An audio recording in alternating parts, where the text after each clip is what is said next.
Hello. I'm not sure, but I think I'm live. We're live. Welcome to Fight Club. My name is James McNeil. I'm known as the Real Love Guru. And so it's kind of ironic that you're joining us on a show called Fight Club.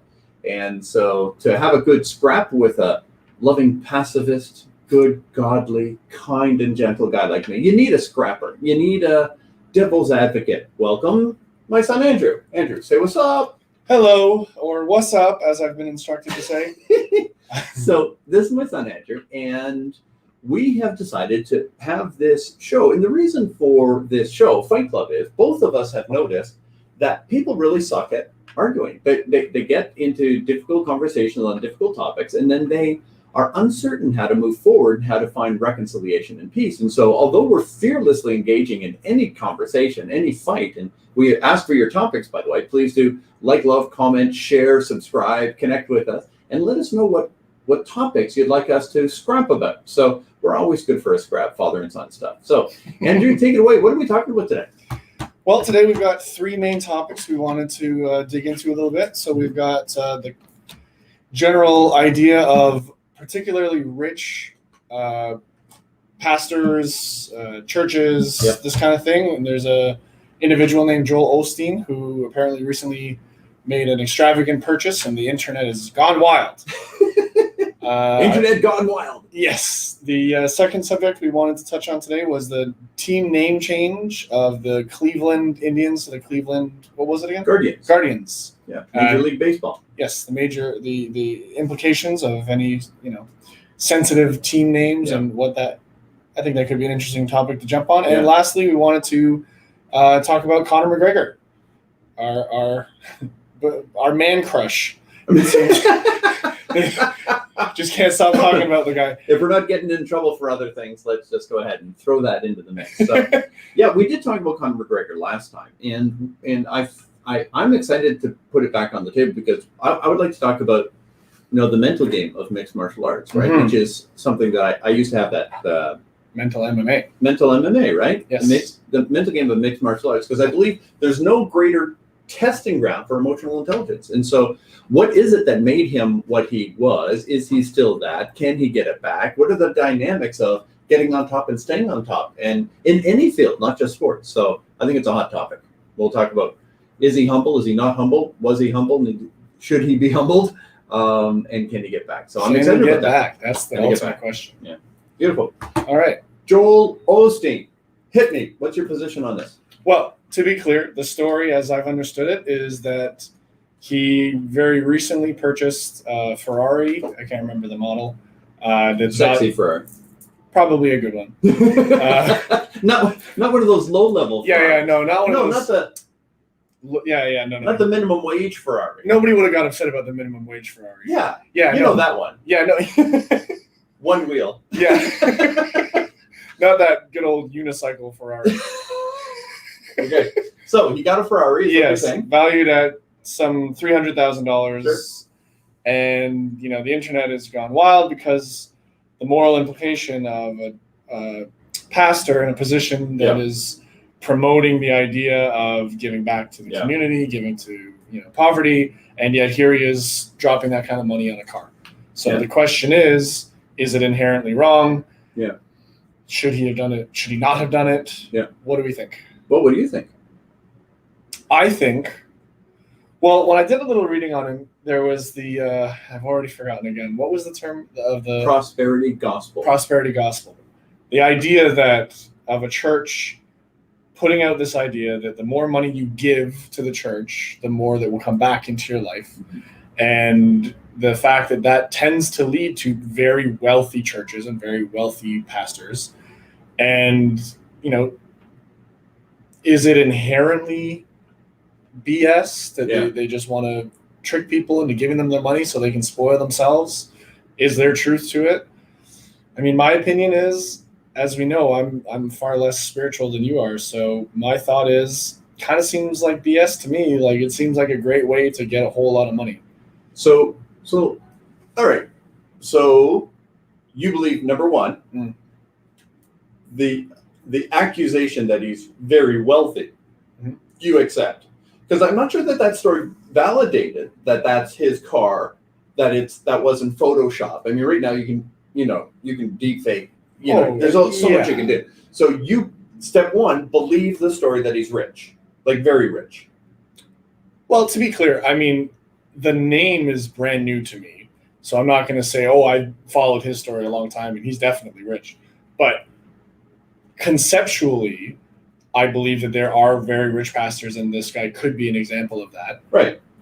So I'm open to the possibility that it's entirely a true story. You're open to the possibility that he's super rich and he's an evangelist, right? He's a preacher. And whether he is or not, your point is preachers shouldn't be super rich. They're living off of the donations given to the poor, and they go out and buy themselves castles and jets and Ferraris, whether this guy has or not. The point is, super rich preachers, that's wrong.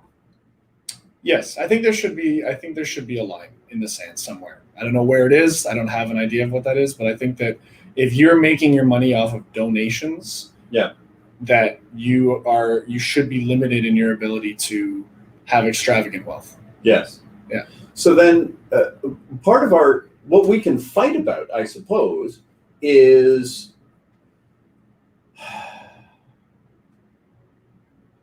we can fight about, prosperity gospel says, if you walk with God, God will bless you. Now, one of the ways that the prosperity gospel, and I'm not that schooled on it myself, but it's not just by giving money to that church do you get rich, but it's a matter of when you place your faith in God, you can be rich. Sure. Right? So prosperity gospel isn't just give me your money. It's this thinking that becoming a Christian means you get rich. And I have a problem with that. I mean, you look at the earliest church, you look at Christians being burned at the stake in Rome. You look at them being fed to the lions in the Colosseum. So the history of the Christian church is not, look, everyone who trusts Jesus has it easy. It's just not so. Sure. And in the Bible itself, it says men's days are few and full of troubles. So like this time-space continuum experience isn't heaven. This is not heaven. Right. And so for prosperity gospel to say, guaranteed you're going to get your money if you just trust God. I think that's a very dangerous perspective, because I believe, like I personally teach that you have your perfect dream life. Sure. Right? Your perfect dream life. But a perfect dream life doesn't necessarily mean Lamborghinis. There's a lot of happy people with a whole lot less. Everyone has their own version of a perfect dream. And so it's not a money deal. It's not a quid pro quo. It's not a buy this stock, it'll go up 40%. Sure. That is not the ethos of spirituality. Okay. So I get it that there can be an association, but I find that, frankly, a disturbing guarantee, a promise. The other thing, too, is, which is weird because I'm in the spiritual intelligence business, but mine is a business. Theirs is a charity. Right. So the fact that untaxed, right? Untaxed charity, which means you're giving to the poor, and I'm spending that money on myself. Right. That is different than, for me, someone buys a book, right? Someone buys a product. It's a quid pro quo. It's a standard business. Where's my book? I'm trying to show off my book. Andrew, where's my book? Okay. So I sell a book. Shameless self-promotion. I sell the book. If I make a profit, I'm allowed to make a profit. You bought something for you. Right. You didn't donate to the poor. Right. There's a big difference. If you donate to the poor and I take that money and spend it on stuff, that's different than if you buy a product and I profit. So when it comes to donations, one of the things in the charitable world is what's supposed to happen is if they give you a gift, if they say, send your money now and I'll give you this miracle rag, and if you wipe it on your eye, something good's going to happen. I'm just saying, if they sell you something or miracle healing water or something, if they do that, it's a product. And so it's not a full, it's not a donation. It's a purchase. You don't get a tax receipt for the full donation because you got a thing. So whenever they sell a thing or provide a thing, quid pro quo, then it's supposed to adjust. But back to it, I don't know if this guy's super rich, nor do you. Right. We don't know if he's coming from the heart. You don't know if does he buy what he's selling is another question. Sure. Right?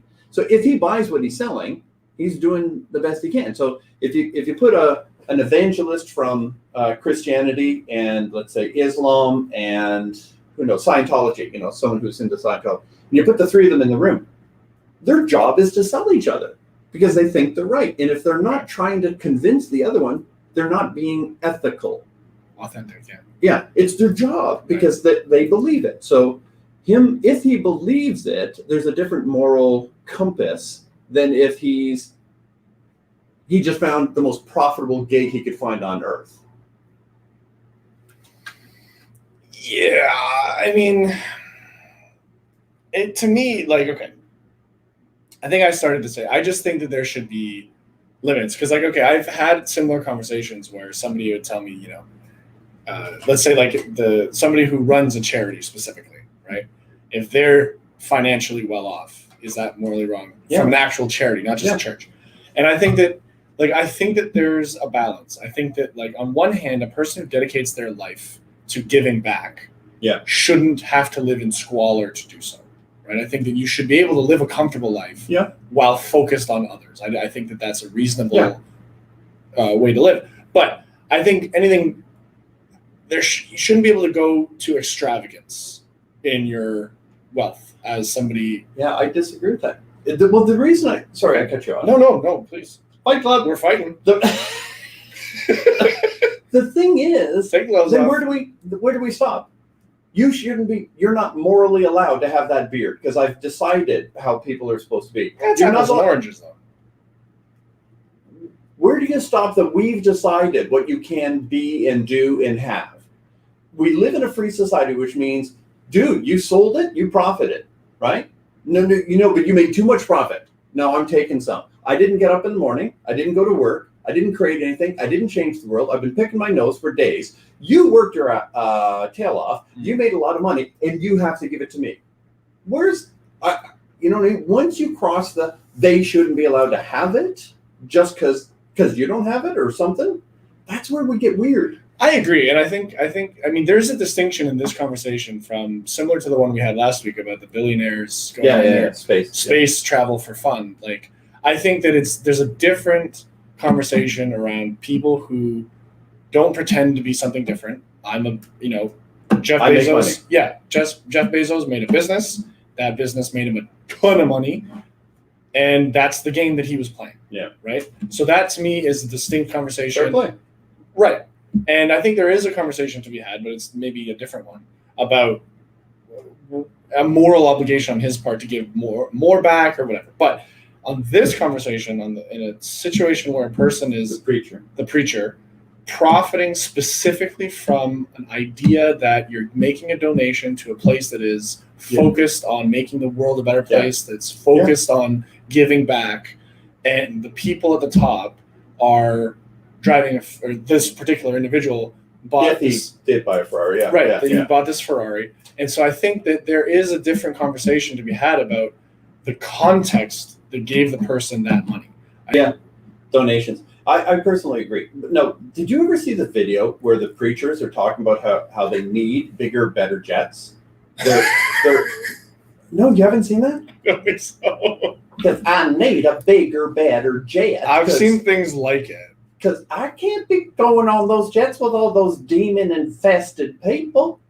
And I just thought, you did that on air. You said that in front of people. So that to me, I'm like, what? Now, if they say we're going to set up a Get Me a New Jet fund, and you're donating to the Get Me a New Jet fund, right? There's no confusion. Like, how do you? That's like buyer get therapy, not just buyer beware. But like, what do you do it? But I mean, that's free will, right? If people earn their money, they save their money, and they donate it because they want their preacher in a better jet. Then that's free will. If that's what they knew it. That's fair play. Go buy your jet. But if I give you money to feed the poor and you go Ferrari it, then we got a different issue. 100%. Yeah. And I think the truth of the situation, in all likelihood, is that it's far more blurry than either one. I would imagine. Yeah. I would imagine that there's Hard to know. It's hard to know. But that's what we can't say, right? We're not saying that we know his finances. We're not saying, we don't. We're talking about the general idea about someone who is a faith leader, a spiritual leader, receiving donations and what kind of lifestyle they have. The other thing too is on a non-faith one, I found out about a hospital. I'm not going to say the name because I didn't check the facts, right? We threw Joel Osteen under the bus, but I'm not going to throw this charity under the bus because it's a world-renowned hospital. Okay. And I heard the CEO was just like raking it in, taking all this money. And these people go door to door begging for money for this hospital. And I'm like, no. You tell your CEO to give up, the $100 million that they're making or whatever the amount was, sure. And I'll give my $1.50 or whatever it is. But no, I'm not buying him a jet. Like, right. If it's going to the kids, yes. If it's going to this, yes. But I think that's where, and I know there's rules around it, but whether it's faith or not, when people are donating to causes, that money should be, that's holy ground. It's got to be, there's got to be lines. There's got to be boundaries. Okay. Apparently, we're on the same team on that one. Yeah. Okay. Not on the theology of it, but on the if someone donates money, you shouldn't be buying yourself a Ferrari. We're on the same, unless it's donated for the Ferrari, the Ferrari fund. The thing for me, and I feel like we got to move on, but yes, we do. But I'll just say on that, like, there's a whole other conversation. If that is real, let's just say that there's a buy me a Ferrari fund. Yeah. And to me, that just screams brainwash. Like, if that's real and people are knowingly doing that, it's like there's a whole other conversation about how is this possible that people can be that invested in a person or a whatever. You've watched the news, though, right? No, seriously. I'm not trying to be mean. You've watched the news. I'm sorry. What's that? I'm unfamiliar with the term. My goodness. There's so many things that I have hard time. You remember? Sorry, our American friends. We had a Canadian comedian, Rick Mercer, have a show called Talking with Americans. And he happened to have caught people in the United States of America who seemed to really lack some fundamental knowledge of, let's say, Canadian history. And it was just one of those things where, no, people weren't that out of it. Like, one was a Harvard professor whose specialty is like international history or whatever. Yeah. And he bought into some stuff that Rick Mercer threw at him that was like unbelievable. So, and then jaywalking. Remember Jay Leno used to walk down the street and ask people questions. People were like, like, how many states are in the United States? 5? So there you go. So people, I think we need to protect them from the Ferrari fund. Okay, moving on. Save us. Yes. Okay, let's jump to the Cleveland baseball team. Cleveland baseball Indians. Changed their name to Guardians. Guardians, yes. So talk to me. What are your thoughts?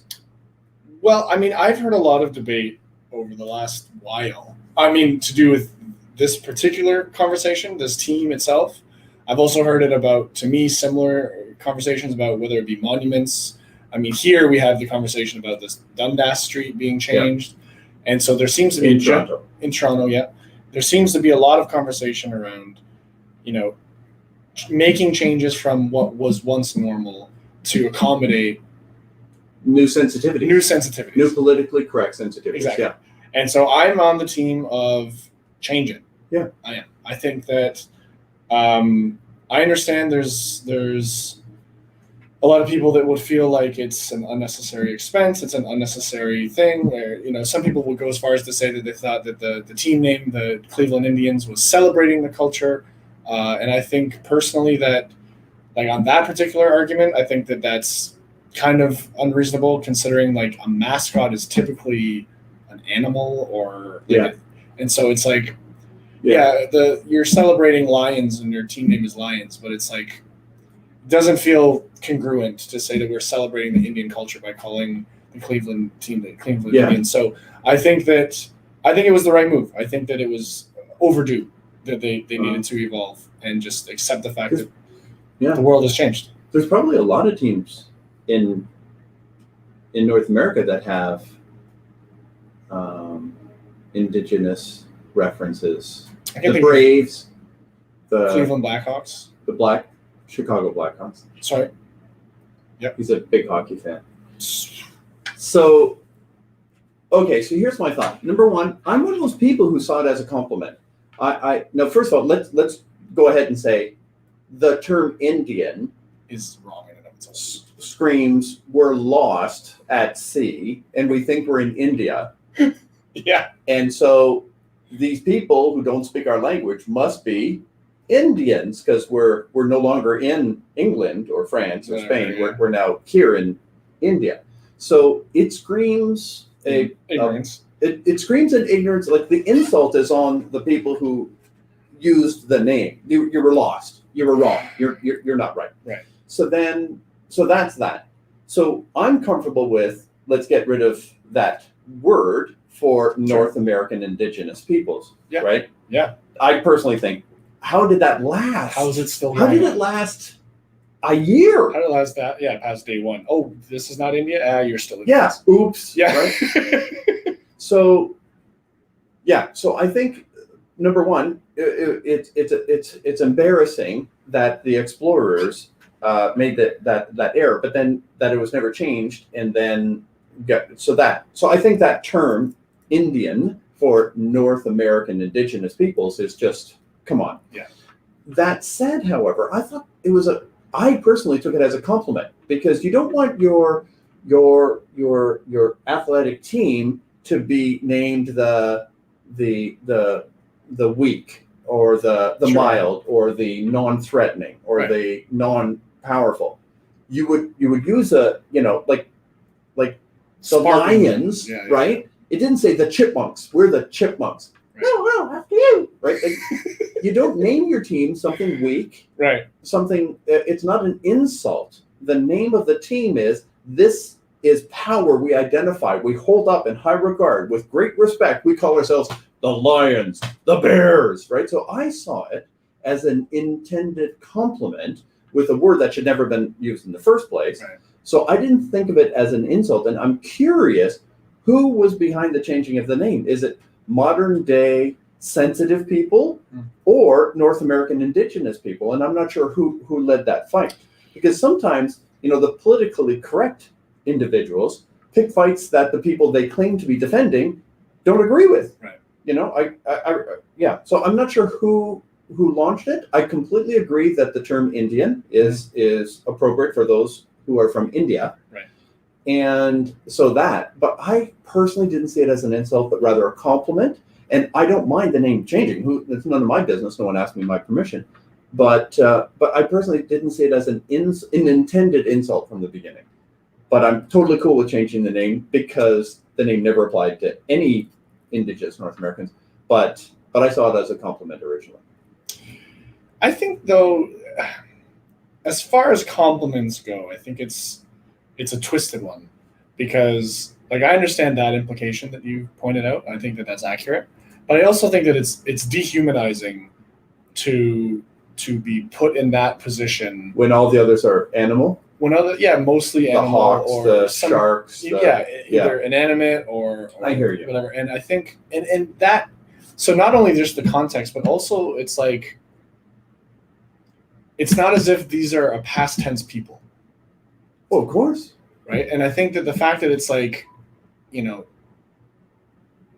so we share obviously you're my dad, last name McNeil, right? Vikings. If someone were to just be like, our team is Well, we do have teams called the Vikings. not the Vikings, the McNeils. It's just word to say somebody was like the McNeils and they didn't talk to us. It's just like, this is the McNeils. It's like, I'd be cool. yeah, okay. I would. The word Vikings, I don't. I No, I know personally would Vikings. Hey, no, we were Maya. I know, but I'm just saying the idea of just like, it's almost like, You had me until you said Vikings, and I'm like, no, it is a compliment. I didn't even say it. You said it. You were going McNeils, but you said our family ancestry. No, I'm just saying it's like you're taking almost credit for something without permission in a sense. I get it, unless you are one. Right. Because it has nothing I to know do what with you're them. saying. And these are people that exist, and it's just like we're claiming to be associated with that. But I don't think we're in disagreement that we appreciate the genuine effort to respect the people group referred to in that name and make adjustments to show a new level of respect and honoring. Yes. And so we're both on the same page on that. Yes. My only thing was I didn't say it as an insult in the first place or an intended insult. I saw it as a compliment. Yeah. But your point to say most sports teams are named after animals instead of people, that's cool. But when you said Vikings, I'm like, man, I dig it. Still haven't. Well, you didn't, but you led me to think about Vikings. It's your fault. But I'm like, yeah, name a team of Viking. I'm like, still my yeah, fault. baby. Sorry. Give me another topic. Save me. All right. Well, we're running out of time. So the last topic we want to talk about yet again is Conor McGregor, his champion mindset. Does he have a chance to come back? Is he going to find it? Is he going to figure it out? What's the deal with Conor McGregor? Well, first of all, I think Conor McGregor's he became famous not just because of his fighting, but because of his charisma. And charisma is having a powerful presence. And having a powerful presence isn't something that some people have, but other people don't. Everyone has it. The question is, how powerfully present can you be in your communications? So he is like right in your face, kind of like, I'm here, I'm taking over. That was something about that just captivated imagination. So I think his charisma, right, his powerful presence is what made him super famous. So the question is, can he come back? Is that what the question was? Can he come back? Is he going to? Yes, he can. Okay. The question is, will he after his fight, he showed images of this brand new $3.5 million Lamborghini yacht. So he's doing okay, right? So he's worth somewhere between $100 and $200 million, something like that. Plus, he's got that whiskey Proper 12 plug. Thank you, and you're welcome, Connor. So can he come back? In my opinion, he wasn't arrogant when he started. I believe he was absolutely humble in an athletic sense of humility, which means he didn't underestimate his opponents. He assessed his opponents. Mm-hmm. He calculated, and he saw windows of opportunity, and he claimed his windows. He would state that they called them Mystic Mac. Mystic Mac, yeah. He would say, I'll take him out in the second round. It'll be knockout. I'll take him out this way. It'll take 30 seconds. And he would name it, claim it, nail it.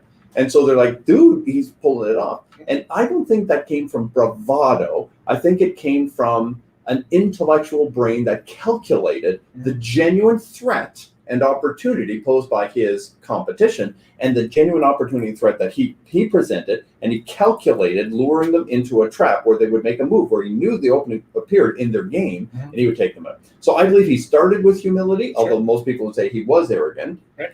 And I believe he can come back to it. Do you think in him refinding his humility, do you think that for him to do that and successfully find his edge as a fighter, do you think that he needs to change, at least temporarily, his persona, trash talk? Yeah, because it seems to me like, he made an attempt, I think to your point earlier, you were telling me, he made an attempt to appear more humble when he met with Dustin the second time. The second fight with Dustin Poirier. Yeah. He was very kind, handshaking, right. Honored to fight you. Didn't work for him. Did not work, right. No.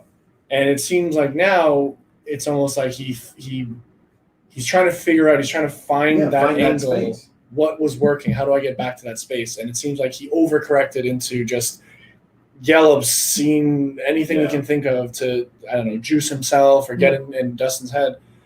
So to me, I would say if he has any chance of getting back to what he needs to get back to find his edge, I do think that he needs to start with humility, and I think that will look different because I think the truth of it is like the way it looked when it started was him then, right? Time has moved. He's a different person today, and I think today it would look universally humble for him to find his edge. To be honest, I don't know that he could find the exact edge he had before. I think he can find it in the ring, but I think it's going to look totally different if he finds it. Well, I think he can still be communicative. I believe that humility is something to be reclaimed. And I think one of the challenges is, and it's something that fighters lose track of, but on their way up, if you ask a fighter on his way up, do you believe you can win, right? They're like, of course, you have to, right? Sure. But inside of them, I believe, beyond a shadow of a doubt, they have that, it's kind of like, shit, that guy's big, that guy's scary, that guy's skilled, right.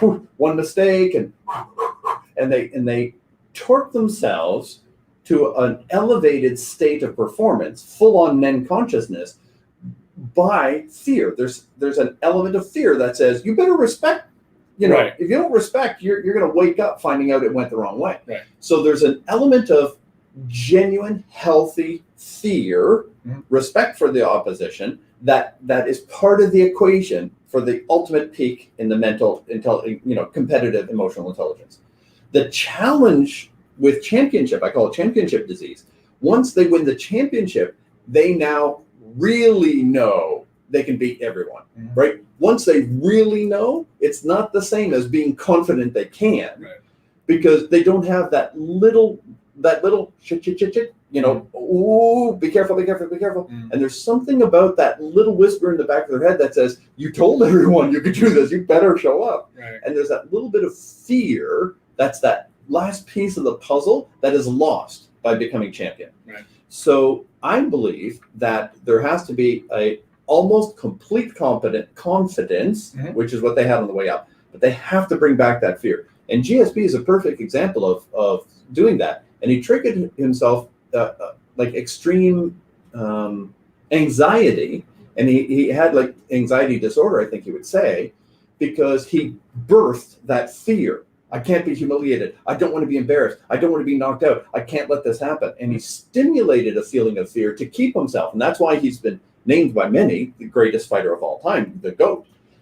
And he said, if you think you're unstoppable, you will be stopped. If you think you can't be hurt, you will be hurt. He says, you've got to have that fear. He says, I'm afraid. That's why I win.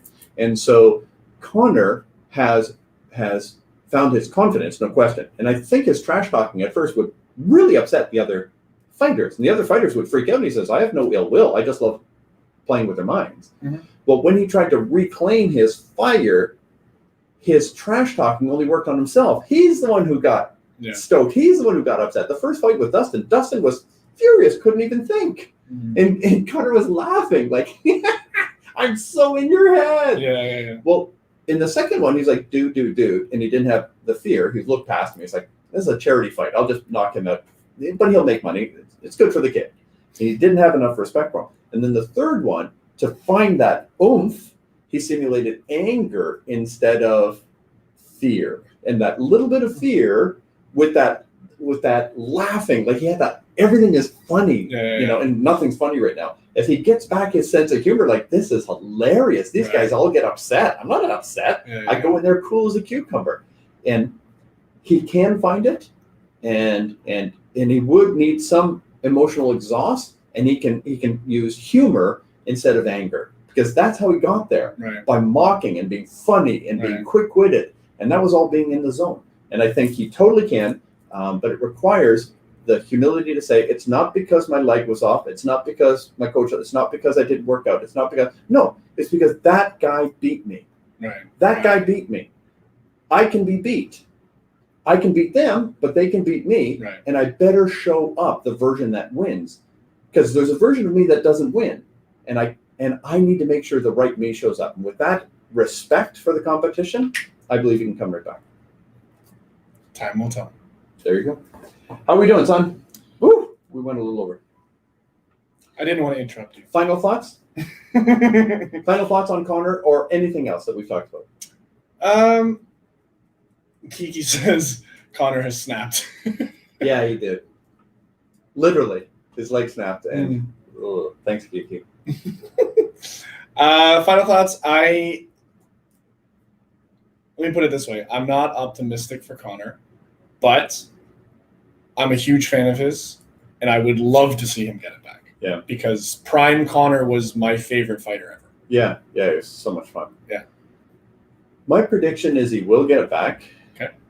I literally, maybe it sounds arrogant, but I literally hope they'll let me talk to him. Like, I really believe. I'm not kidding. I believe beyond a shadow of a doubt, if I work with any top 10 fighter, they will be champ. I don't believe there's any top 10 fighter that I can't help be champ. I mean, I've studied it. I believe that without a shadow of a doubt.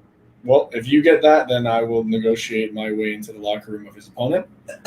And you're going to do your best. And we'll see what we can come up with. Yeah, I'm fine. So I believe he can, because he he's got the money and everything, but Yeah. he loves winning. He loves the show. He loves the drama. He loves the dance. He misses being able to get inside the other guy's head. He's lost his way on that. But he loves being smarter, faster, calmer. He loves it. I think he also needs to be humbled by money too. Money? I think the fact that he can show up, lose, and make an astronomical amount of money, I think doesn't do him a service. Yeah, but I don't think that's going to change. I think the way it is with money is you don't get paid for today's performance, you get paid for yesterday's. So right now he's being paid for past successes, right? But that's dwindling. Just like on his way up, he was putting on shows worthy of 20 million, sure. And he was getting paid $20. No, I know that gave him the hunger. So there's a delay in pay, right? And I think people would benefit from understanding that. And so he's still getting paid high because he's still generating the audiences, but that's going down for sure. Right. And I think that once it gets low enough, I do. I think the fact that it's like there's no such thing as losing for him, really. Yeah, I understand. But no, he's a proud man. I think he might go after Manny Pacquiao.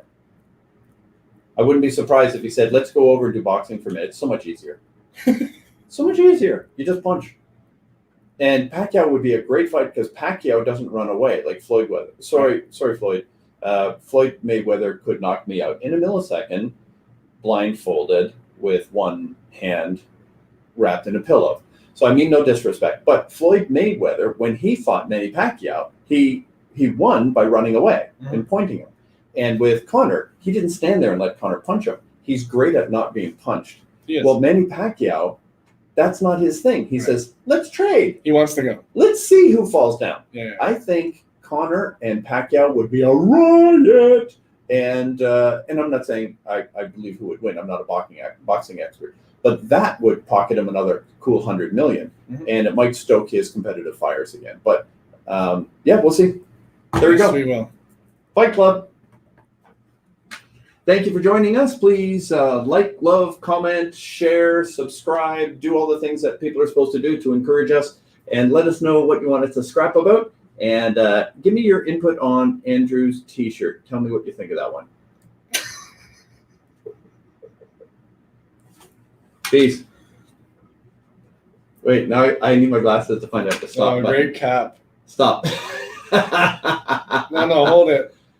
You got it? No need to end it. I don't need to end it? No, I'm joking. Yeah, do it. Hurry up. Make up your mind, man. Love, joy, peace.